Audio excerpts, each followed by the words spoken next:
ఓహో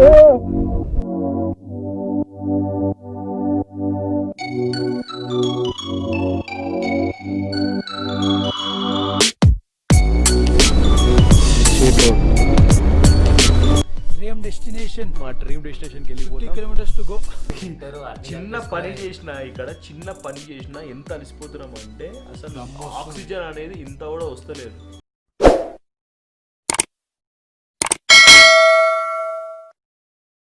ఇదే మేము ఉన్న హోటల్ షోరే రెసిడెన్సీ. ఫుడ్ మాత్రం టెరబుల్గా ఉంది. అసలు ఏం తినలేం. రాత్రి పొద్దున ఒక టీ తాగినాం, అది కూడా ఎట్లా ఉంది కానీ తాగేసినాం ఎట్లా అన్నా వేసి. కార్గిల్ దాటిన తర్వాత తిందామని డిసైడ్ అయ్యాం. ఈ వ్యూ మాత్రం సూపర్గా ఉంది హోటల్ నుంచి, అది తప్ప ఇంకేం బాగాలేదు. అంటే వాళ్ళని కూడా ఏం అనలేము, ఎందుకంటే ఒక 1 month నుంచి ఒక్క టూరిస్ట్ కూడా రావాలి. ఎట్లంటే ఒక గెస్ట్ కూడా లేడంట వాళ్ళ హోటల్కి. సో వాళ్ళు ఏం మెయింటైన్ చేస్తారు, ఇంకా వాళ్ళకి నమ్మకం పోయింది, ఎవరు రారని చెప్పేసి మేమే వచ్చేసరికి షాక్ అయిపోయారు వారు. నేను ఆ రూమ్కి 1200 చెప్పిండు, నేను డైరెక్ట్గా 800 ఇవ్వమని చెప్పిన. సరే అన్నాడు. నాకు తెలిసి ఒక 500కి అడిగినా ఇచ్చేసేవాడు, కానీ ఎందుకులే ఇంకా అని చెప్పేసి సరైన 800కి తీసుకున్నాం. ఈ పూల్ పక్కనే మేము ఉన్నది కానీ కొద్దిగా పక్కకు. అసలు నైట్ ఏం కనిపించలేదు మేము ఇక్కడ ఉన్నామో ఏంటిదో అనేది. ఇంటర్నెట్ లేనందువల్ల ఇంకా ఫస్ట్ మా కళ్ళకు ఏ హోటల్ కనిపిస్తే అందులోకి వెళ్ళిపోతున్నాం. ఇంకా ఈరోజు అట్లా నేనైతే అట్లనే చేసినాం. వెళ్తే ఇంకా ఇంటర్నెట్ కూడా పనిచేస్తా అని చెప్పిర్రు, కానీ మా సిమ్ ఏం చేస్తుందో చూడాలి. వరకు కూడా కాదు, ఇంకా ఈ నుంచి ఇంకొక 100 kilometers వెళ్తే అన్నీ వర్క్ చేస్తాయని చెప్తున్నారు. ఇప్పుడు టైం 9:30 అవుతుంది. ఈ నుంచి మేము రీచ్ అవ్వడానికి ఒక 5 hours పడుతుంది. రోడ్స్ మాత్రం సూపర్గా ఉన్నాయంట. అంటే నిన్న మేము వచ్చిన రోడ్స్ ఎట్లున్నాయి అట్లనే ఉన్నాయి. వింటర్లో అయితే ఇక్కడ ఉన్న ఏజ్డ్ పర్సన్స్ అందరు జమ్మూకి వెళ్ళిపోతారంట. ఇక్కడ ఆక్సిజన్ అంత సరిగ్గా రాదంట. అప్పుడు -20కి అట్లా వెళ్ళిపోతుందంట. ఇంకా ఇక్కడ ఉన్న వాళ్ళు అంటే ఇంకా ఏజ్డ్ పర్సన్స్ తట్టుకోలేరంట ఆ వెదర్ని. లమయూరు 106 ఇదేరా. 225, ఇక్కడ నుంచి 225 kilometers ఉంది. హిమాలయంలో చాలా ఎయిర్ దిగిపోయింది వెనక టైర్లో. కొద్దిసేపు టెన్షన్ పడ్డాం మేము, పంక్చర్ గిట్ అయిందా అని. కానీ వాడైతే కాలేదన్నాడు, మరి ఏం చెప్పలేము. ఒకవేళ పంక్చర్ అయితే మాత్రం మొత్తం దిగిపోతుండే నైట్ మొత్తము. కానీ ఓన్లీ ఎయిర్ తగ్గిందంటే మాకు ఏం కాలేదు అనుకుంటున్నాం. ఇప్పుడు ఎయిర్ ఫిల్ చేసుకొని ఇంకా స్టార్ట్ అవుతాం. ఇదే మొత్తం Kargil town. Bye bye Kargil. మొత్తం చుట్టుముట్టు కొండలు మధ్యలో ఈ కార్గిల్ ఉంది. ఈ మౌంటైన్ చూడండి, సేమ్ పిరమిడ్ లాగానే అనిపిస్తుంది నాకైతే. శివ చూడరా, ఇది ఇట్లా సేమ్ పిరమిడ్ లాగానే ఉంది. పిరమిడ్ మౌంటైన్ శివాడు పెట్టిండి ఇప్పుడే దాని పేరు. 6 kilometers ఒక చిన్న టౌన్ ఉన్నట్టున్నది రా. ఆడ తిందాం. చలి మాత్రం రేంజ్లో పెడుతుంది. బులెన్ గ్లౌజెస్ లోపల అయ్యాల్సిందే. ఈ గ్లౌజెస్ అయితే దేనికి పనికి వస్తలేవు, వేసుకున్నానో లేదా కూడా తెలుస్తలేదు. టార్చర్ కనిపిస్తుంది చలితో. కానీ వ్యూస్ని చూస్తుంటే మాత్రం ఏం మాట్లాడాలో అర్థమవుతుంది. ఒక దిక్కు వ్యూస్, ఒక దిక్కు హెడేక్, ఒక దిక్కు చలి, అన్నీ మిక్స్ ఉన్నాయి. ఒక దిక్కు ఈ కవర్స్ ఒకటి. कोई बात नहीं.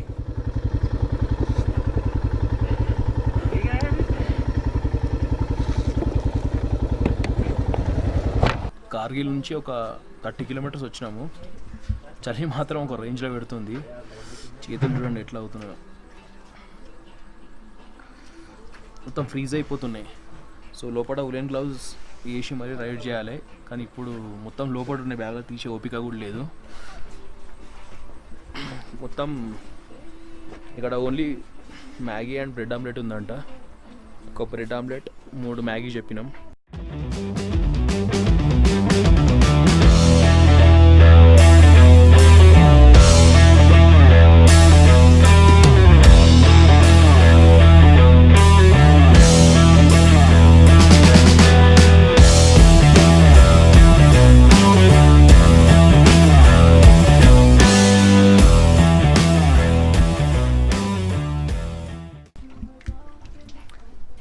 బైక్స్ ఇక్కడ పార్క్ చేసినాం.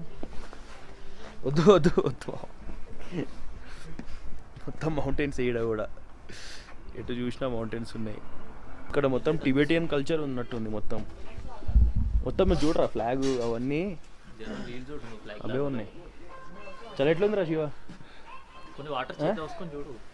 చేతిలో పోసుకుంటే అయిపోతుంది. ఇప్పుడు చేతులు హ్యాండ్ వాష్ చేసుకోవడానికి కాదు, నీళ్ళు వాటర్ చేతి పైన వేసుకున్నారు, మామూలుగా లేవు. డీప్ ఫ్రీజర్లో కంటే ఎక్కువ కూల్గా ఉన్నాయి. సో ఇంకా ఇక్కడ నుండి 210 కిలోమీటర్స్ ఉందా? సారీ 190 కిలోమీటర్స్ ఉంది. 190 ఉంది. ఇంకో 4 hours పడుతుండొచ్చు. రోడ్స్ బాగానే ఉన్నాయి కానీ ఇప్పుడు ట్యాబ్లెట్ వేసుకోవాలి, కొద్దిగా హెడేక్ వస్తుంది. ఇంకో 2-3 days ఇట్లా రైడ్ చేస్తే మాత్రం మౌంటైన్ సిక్నెస్ ఖచ్చితంగా వస్తుంది. ఇంకా 2 days కూడా కాదు, ఇంకో 1 day. ఎందుకంటే లాస్ట్ 3 days నుంచి అదే ఉంది మాది. ఉదాంపూర్ నుంచి స్టార్ట్ అయింది. ఏ చిన్న పని చేసినా కానీ దమ్ము వచ్చేస్తుంది. జస్ట్ నడుస్తుంటే కూడా దమ్ము వస్తుంది. ఎంత దూరం పోయి బైక్ దాకా ఇట్లా బైక్ దగ్గరికి వెళ్ళి ఇక్కడ వస్తే దమ్ము వచ్చేస్తుంది. ఇక్కడ ఉండేవాళ్ళు ఎట్లుంటారో ఇప్పుడంటే ఓకే, కానీ ఇంకా వింటర్లో అయితే -20 వెళ్తానంట. అప్పుడు ఎట్లా ఉంటారో ఏమో. సుప్పా దాబా నియర్ చంబా స్టాచ్యూ, ముల్బేక్ అనే ప్లేస్లో తీసుకున్నాం మేము రెస్ట్. బ్రెడ్ ఆమ్లెట్ ఒకటి, 3 మ్యాగీ చెప్పినాము. సూపర్గా చేసిండు. మ్యాగీ అయితే మినిమం హిట్ అయిపోతుంది, ఖరాబ్ చేయడానికే కష్టం. మ్యాగీని కూడా ఖరాబ్ చేస్తే వాడికి మనిషి కాదు. థర్మల్ అయినా వేసుకుందాం అని చెప్పేసి మళ్ళీ మర్చిపోయినాం.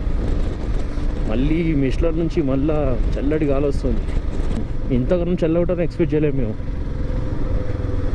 థర్మల్స్ ఉన్నాయి మా దగ్గర కానీ వేసుకోలేదు.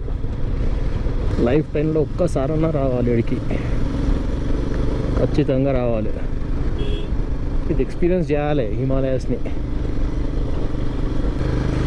అక్కడ ట్రక్స్ కనిపిస్తున్నాయి చూడు, అక్కడ ఇదంతా ఎక్కాలి. మొత్తానికి ఆ మౌంటైన్ పైకి ఎక్కిస్తున్నాడు. చూడండి మౌంటైన్స్ని, హిమాలయ మౌంటైన్స్ చూడండి, ఎంజాయ్ చేయండి.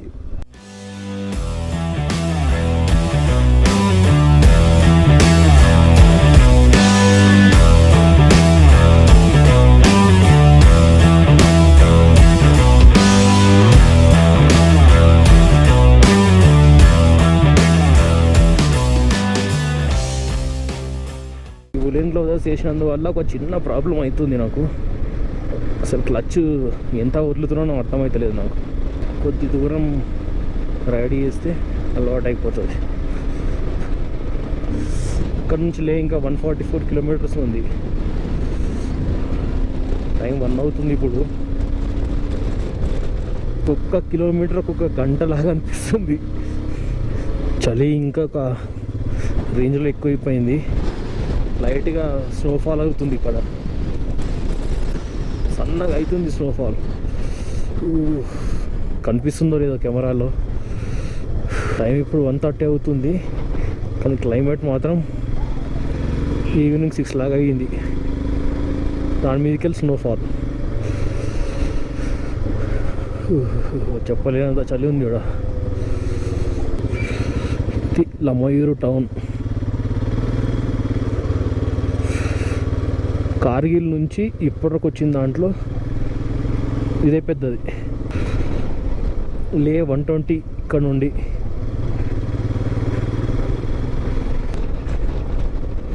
కార్గిల్ నుండి ఇప్పటికీ మేము ఒక 100 కిలోమీటర్స్ వచ్చినాం. ఇంకా 120 వెళ్ళాలి. లైట్ వెయిట్ బైక్స్ ఉంటే ఇట్లాంటి లొకేషన్స్ వల్ల చాలా కష్టం అవుతుంది. ఎందుకంటే గాలి చాలా గట్టిగా వస్తుంది ఇక్కడ నుండి. అప్పుడు ఏమవుతుంది అంటే లైట్ వెయిట్ ఉంటే ఇంకా వన్ సైడెడ్ అయిపోతుంది మొత్తం బైక్. రాయల్ ఎన్ఫీల్డ్ మినిమం 194, 190 అట్లున్నాయి కాబట్టి కొద్దిగా స్టేబుల్గా ఉంటున్నాయి. సో ప్లస్ మన వెయిట్, లగేజ్ వెయిట్ కూడా ఉంది కాబట్టి తట్టుకోగలుగుతుంది. లేకపోతే లైట్ వెయిట్ బైక్స్ అయితే కొద్దిగా కష్టమే ఇట్లా గాలి వచ్చినప్పుడు.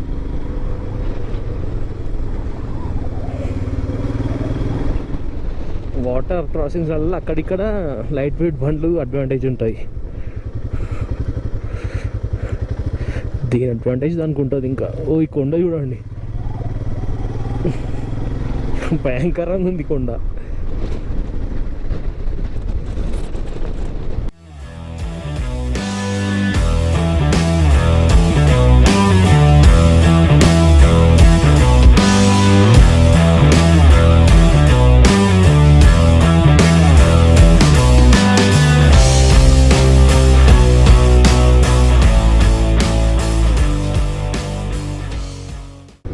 ఈ మొత్తం ట్రిప్లో నాకు తెలిసింది ఏంటంటే, నాకైతే బైక్ మీద వచ్చేందుకు చాలా హ్యాపీగా ఉన్నా.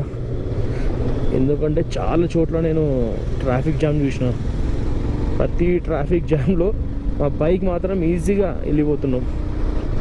అంతెందుకు మన జోజిలా పాస్లో అయితే అసలు కొన్ని వందల ట్రక్లను మేము ఓవర్టేక్ చేసినాం. అదే కారు ఉంటే మాత్రం చాలా కష్టం. అసలు ఇంకోటి ఆ బైక్ కూడా ఎక్కట్లేదు, కార్లు అవి ఇవి, ఈ టైర్స్ అన్నీ స్లిప్ అయిపోతున్నాయి. ఇంకొక చిన్న రాయి వెనక టైర్ కింద పెట్టేసి పైకి లాగుతున్నారు. బైక్ అట్లా కాదు, ఈజీ వెళ్ళిపోతుంది, ఎక్కువ వెయిట్ ఉండదు కదా. కొద్దిగా చీకటైనా సరే ఒక్కడు మాత్రం ఇక్కడికి వెళ్తే 100% భయపడతాడు. కెమెరాలో ఏం కనిపిస్తుందో తెలియదు కానీ రియాలిటీలో మాత్రం డిఫరెంట్ ఎక్స్పీరియన్స్ ఉంది.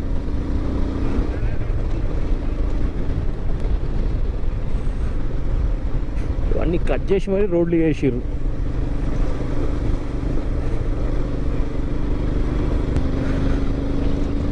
ఇంకా ఇక్కడ నుంచి 75 కిలోమీటర్స్ ఉంది. ఇంకొక 2 hours వస్తుందో వచ్చారా, 2:45 అవుతుంది ఇప్పుడు ఆఫ్టర్నూన్. రోడ్స్ మాత్రం ఇంటనే బాగున్నాయి. ఏడా కూడా ఖరాబ్ రోడ్ అయితే మాకైతే తగలలేదు. ఇప్పుడు మేము వెళ్ళే దారిలోనే మ్యాగ్నెటిక్ హిల్ వస్తుంది. అక్కడ కొద్దిసేపు ఆగి బ్రేక్ తీసుకుంటాం. పని చేయాలి కదా ఇంకా అక్కడ కూడా. షూటింగ్ స్టోన్ ఏరియా అంట. ఇగో ఎట్లా ఉన్నాయి, ఎప్పుడైనా పడవచ్చు ఇక్కడ రోడ్డు మీదకి. ఎక్కువ అందుకనే భయం అవుతుంది. మళ్ళీ గాలి ఎక్కువ ఉంది ముందే, ఆ గాలికి రాళ్ళు ఇట్లా కిందికి వచ్చేసినాయి అనుకో ఏం చేయలేం. అరే శివ, ఆ సీనరీ చూడరా, ఓహోహో, ఇప్పటిదాకా చూసిన సీనరీలో ఇదే హైలైట్ సీనరీ. ఆహాహా, సూపర్ అంటే సూపర్ ఉన్నది. ఇక్కడ మాత్రం ఒక ఫోటో మాత్రం ఖచ్చితంగా తీసుకోవాల్సిందే. Super view. ఇక్కడ పైన చూడండి, ఆ రాక్స్ ఎప్పుడైనా కిందికి రావచ్చు, గాలి వస్తే మాత్రం ఈజీగా వచ్చేస్తాయి. నిన్న అంత డిస్టెన్స్ ట్రావెల్ చేసినాం కానీ ఈ రోజు అటంతా అయితే నిన్న టయర్డ్ కాలేదు అంతా. ఈరోజు ఏంటంటే ఈ చల్ల గాలి వల్ల ఎక్కువ స్ట్రెయిన్ అయిపోతున్నాం. ఓహోహోహో, వాటర్ లొకేషన్.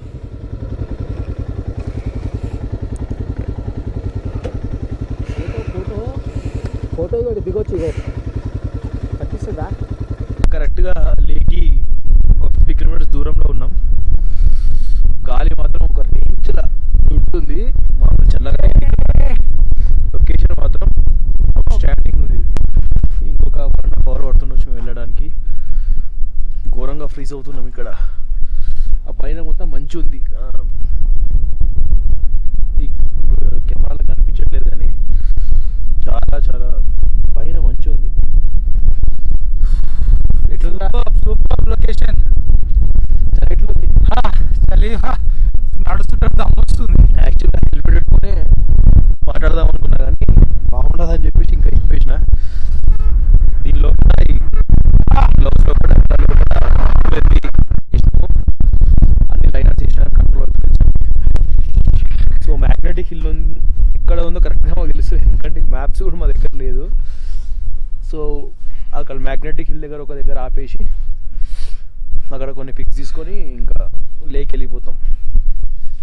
డ్రీమ్ డెస్టినేషన్, మా డ్రీమ్ డెస్టినేషన్కి వెళ్ళిపోతాం. 50 kilometers టు గో. వెళ్ళి రెస్ట్ తీసుకోవాల్సిందే. ఈ చలికి మాత్రం తట్టుకోలేకపోతున్నాం, కానీ సూపర్. ఉండాలి అడ్వెంచర్ ఉన్నప్పుడు ఇంత మాత్రం ఉండాలి. సో ఇంకా తొందరగా వెళ్ళిపోవాలి, ఎక్కువసేపు ఉండాలి మీడ. వెళ్ళామా? చలో right, bye. See you guys, bye. 49 kilometres ఉంది ఇదే.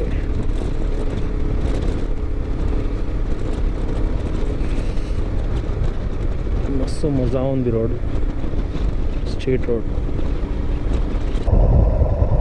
మ్యాగ్నెటిక్ హిల్కి వచ్చేసినాం. ఈ మ్యాగ్నెటిక్ హిల్ ఆ బాక్స్లో మన బైక్ వెళ్తే ఆటోమేటిక్ అదే పోవాలంట. చెక్ చేద్దాం ఇప్పుడు అసలు ఏం జరుగుతుంది.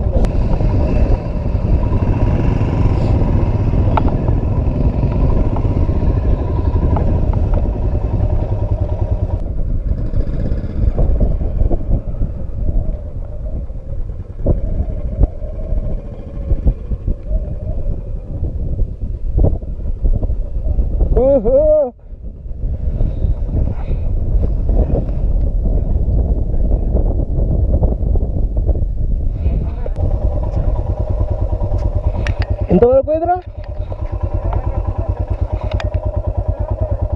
అవునా?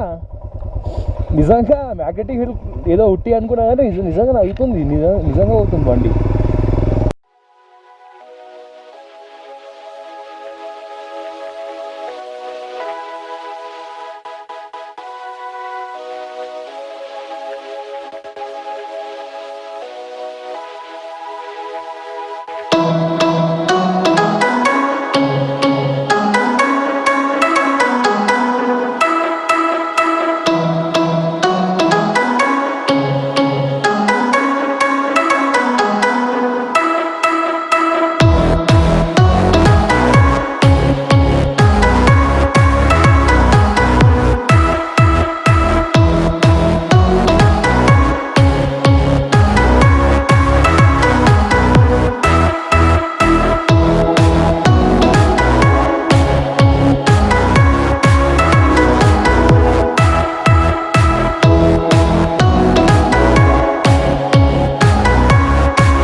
కాస్ట్యూమ్ చూస్తే తెలుస్తుంది ఇక్కడ చలి ఎంత ఉందో. ఇది లోపల ఇంకా చాలా ఉన్నాయి, చెప్పలేను. స్నానం కూడా చేయలేము, మొహం మొత్తం ఇట్లా అయిపోయింది, ఇంకేం చేయలేము. ఎందుకంటే ఇప్పుడు వెదర్ ఎంత ఉందంటే, వెదర్ రిపోర్ట్ చూస్తే 7 డిగ్రీ చూపిస్తుంది. నైట్ అయితే -2 వరకు వెళ్తుందంట. చలి మాత్రం తట్టుకోలేము అసలు. ఇక్కడ పీక్స్లో ఉంది. పీక్స్ అంటే పీక్స్లో ఉన్నది. బ్రోని కూడా చూపెట్టరా ఎట్లున్నాడు. బ్రో కూడా ఫుల్ ఎట్లుంది బ్రో చలి? ఇక అందుకే ఇవన్నీ గ్రేన్ గేర్ వేసుకొని కూర్చున్నాను. చిన్న పని చేసిన ఇక్కడ, చిన్న పని చేసినా ఎంత అలసిపోతున్నాం అంటే అసలు ఆక్సిజన్ అనేది ఇంత కూడా వస్తలేదు. నేను బయటికి వెళ్ళి ఫుడ్ తెచ్చుకుందామన్నా కానీ అసలు తిందామా వద్దా అని చెప్పేసి అనుకున్నాం. ఎందుకంటే ఎవరైనా సరే నువ్వు వెళ్ళంటే నువ్వు వెళ్ళనట్టు ఉంది ఇక్కడ సిచ్యువేషన్. ఎందుకంటే బయటికి వెళ్ళి తీసుకొచ్చేటంత ఓపిక అయితే ఎవరికి లేదు ఇప్పుడు. కానీ తెలుసు కదా మన శివ బ్రో అండ్ ఒక్కసారి పెట్టి ఇక్కడ సాయి బ్రో దేవుడిలాగా ఇద్దరు కలిసి తెచ్చిర్రు. నేనైతే చప్పుడు దాకా పడుకున్నా వాళ్ళు వచ్చే వరకు. రేపు పొద్దున్న ఇవ్వగానే ఫస్ట్ పని ఏంటిదంటే వీళ్ళ ఇద్దరు బైక్స్ హిమాలయన్ ప్లస్ క్లాసిక్ 500 రెండు సర్వీసింగ్ ఇచ్చేస్తాము. దాని తర్వాత ఇమీడియట్గా పర్మిట్ తీసుకోవాలి. ఎందుకంటే కార్దుంగ్లా ప్యాంగాంగ్లోకి వెళ్తున్నాం కాబట్టి పర్మిట్ తీసుకోవాలి. రేపు డే 11 నెక్స్ట్ వ్లాగ్లో కలుద్దాం. డే 11 ఏం జరుగుతుందో నెక్స్ట్ వ్లాగ్లో చూద్దాం. అప్పుడు మేము వర్షంలో చిల్లవండి, మేము చలిలో చిల్ అవుతాం. సాయి బ్రో ఏం చెప్తాడు చూడరా bro. Sai bro next day catches soon. Super line. See you guys. Last punch మనది అయితే కిక్కే వీరప్ప అన్నది ఇచ్చిండు సాయి బ్రో. అది గుడ్ నైట్ గైస్. ఈ బ్యాడ్ లక్ ఏంటంటే హిమాలయన్ పంక్చర్ అయిపోయింది. ద మెయిన్ ఇంపార్టెంట్ ఐటమ్ మేము మర్చిపోయినాం, బుల్షిట్. శివ సార్ పర్సు ఊడగొట్టుకోండు మన వ్యాలెట్. అయితే ఈరోజు మొత్తం ఏదో చేద్దాం అనుకున్నాం, ఇంకేదో జరిగింది.